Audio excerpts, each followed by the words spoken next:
네, 국민 여러분 죄송합니다. 이대로 살 순 없지 않습니까?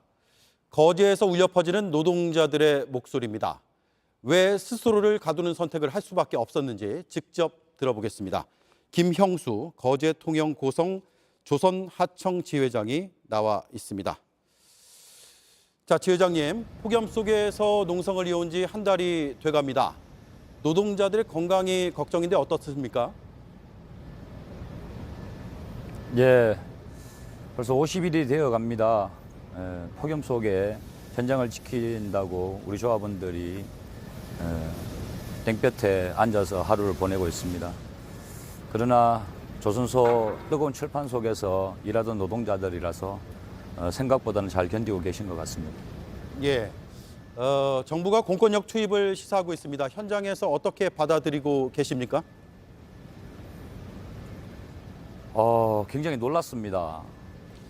사실 지난주에 더불어민주당 을지로위원회에서 내려오셔서 오자 협의 테이블을 구성하고 그래서 협의 과정들을 좀 거치는 게 어떻겠냐 이런 제안이 있었고 저희들은 흔쾌히 또 동참하겠다고 이야기를 했었고 그래서 사측이 시간을 잡아주면 저희들은 언제든지 나가서 같이 얘기를 하겠다라고 이야기를 했었는데 그래서 기다리고 있는 와중에 정부에서 공권력 투입과에 대한 얘기들이 흘러나와서 사실 좀 현장에 깜짝 놀랐고요.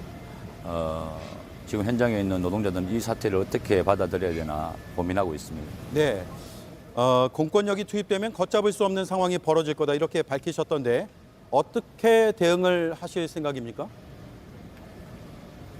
아직 구체적인 대응 방향에 대해서는 고민한 적이 없고 사실 정부에서 정말 공권력을 투입할 건지에 대해서 고민이 있습니다.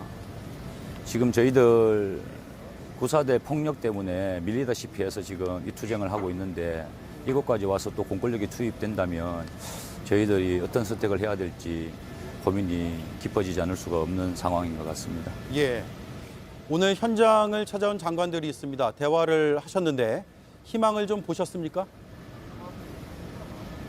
예, 행안부 장관님이랑 노동부 장관님이 오셨습니다. 그래서 제가 두 분에게 같이 주문한 것은 오늘 이후로 제발 공권력 투입에 대한 얘기들이 언론을 통해서 안 나왔으면 좋겠다.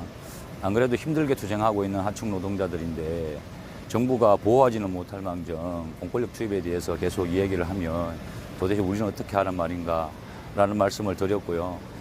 공권력 투입보다는 조선산업 지금 하청 노동자들 그리고 앞으로 수주를 받아나는 이 물량들을 쳐내야 되는데 노동자들이 지금 현장으로 오지 않으려고 하고 있습니다. 이 문제를 정부에서 어떻게 해결할지에 대한 고민들을 해주셔야 된다.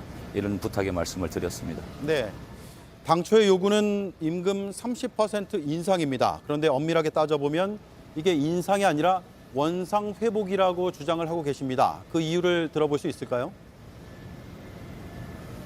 예, 지난 2021년 겨울에 저희들이 하청 노동자들을 대상으로 해서 설문조사를 진행했습니다.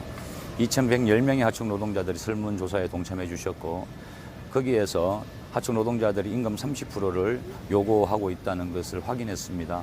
그래서 그 이유에 대해서 알아보니까 하청 노동자들이 실질적으로 2016년도 구조조정 당시보다 현재 30%가량 임금이 하락돼 있다는 것을 연말정산 자료에서 확인할 수 있었고 그래서 이번에 우리가 임금 인상 30%를 요구하게 된 겁니다. 네, 아까 답변하시면서 사측과 교섭을 하고 있다는 취지로 말씀하셨는데 접점을 어느 정도 찾고 있었습니까?